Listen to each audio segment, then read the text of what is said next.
are questions if South Africans stranded in Ukraine will be able to make it out of that country safely as the conflict in Russia, or rather with Russia, enters its 12th day. So far, we've heard reports of Africans being mistreated at borders and being pushed to the back of the line as thousands try to flee to neighboring countries to safety. It's understood 75 South Africans have so far managed to flee two countries such as Hungary, Poland and Slovakia. What is the situation like now? Let's get you an update from Expat SA founder Lebone Kganyago, who joins us on the line. Lebone, it's great to talk to you this morning on such an important issue. What's the latest on the number of people, specifically the number of South Africans who are still stranded and trying to get to safety on the borders? Well, the number increases on a daily basis. So right now we can confirm of those who made it out, who are sitting at 75. There are 75 of them, majority of which are students. Mm-hmm. So right now we can just confirm for the list that we have, which is 75 of them. And I know you're saying that the numbers are changing quite quickly. How many South Africans are still in Ukraine? Quite a number. Hence I'm saying right now I can only confirm for the 75 that have made it out, because on a daily basis we do get information that there are South Africans that are stuck in specific regions, but at most we haven't gotten encountered with them, or we just haven't gotten in contact with them. So I can't really confirm on how many of them there are. So in terms of Expat SA, the group that you founded, what kind of work do you do to try and provide assistance in this situation? Okay, so generally right now what we're doing is we are providing additional assistance. So we're not taking away the responsibilities of DIRCO or the embassies. So we are just keeping record of how many South Africans there are who've made it out, how many South Africans are in South Africa. We provided essentials for students who've needed them, for example, toiletries, food, etc. We've also recently provided assistance in terms of medication for one student who was injured. And with the help of one of the students who's a volunteer, we've been able to get in touch with a medical doctor who's providing free assistance to any of the students who are injured on ground. Those 75 South Africans who made it out of Ukraine, you're telling us most of them are students. What did they tell you?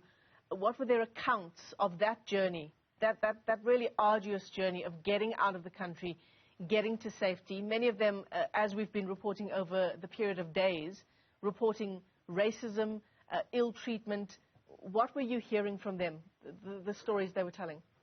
Well, just based on their testimonials, it was actually a very traumatic experience. And in terms of racism, a lot of them encountered it because, say, for instance, they tried to get on trains. Ukrainian soldiers would prevent them from getting on trains, saying that, no, let the Ukrainian nationals get on the trains first. At some point, there were disputes between other nationalities who get on the trains and they want to get their own people on board. And we also just got confirmation from one South African, he's white, and he was saying, just based on his experience, because he's not black, he was able to get on the train. So he was just saying, in some instances, it's not because of which country you're from, but it's because of the color of your skin. So these are just some of the stories and testimonials we've received. Yeah, incredibly disturbing. Those 75 South Africans who have now made it out to bordering countries, what happens now in terms of getting them back home? Okay, so as I indicated in the beginning, we can confirm for about 29. As of yesterday, we received confirmation of 29 who are in South Africa, and this morning confirmation of 31 who are in South Africa. So right now, majority of them are asking, okay, what about their education? What about their future? So we are in communication with a professor from this university, and he did say that, okay, how can I assist? How can we try and get students back in universities, and not just them, but different universities in Europe as well. So those who are in South Africa, they must just wait a little bit because the process might take a little bit longer because most of them are in different years. And some South African students who are in Hungary and Slovakia, for instance, they've decided to stay put a little bit because they're not sure if they come back to South Africa, will they be able to go back to Europe and study. So they are just weighing their options at the moment to see which universities will take them in or which opportunities are available. I mean, obviously, if they're going to stay in those countries for longer, it also extends the time where they will need assistance, the kind of assistance that you've been providing. What are some of the needs that you have now in terms of doing the job that you've been doing so far? Right now, it all boils down to donations because needs rise on a daily basis.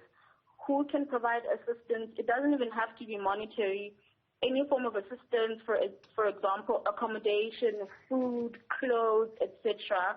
But right now, we are grateful and fortunate enough that there are South African volunteers based, in Poland, Slovakia, Hungary, etc., who have said that, okay, even though I'm not providing monetary assistance, I can open my home to so many people. I can provide food for so many people.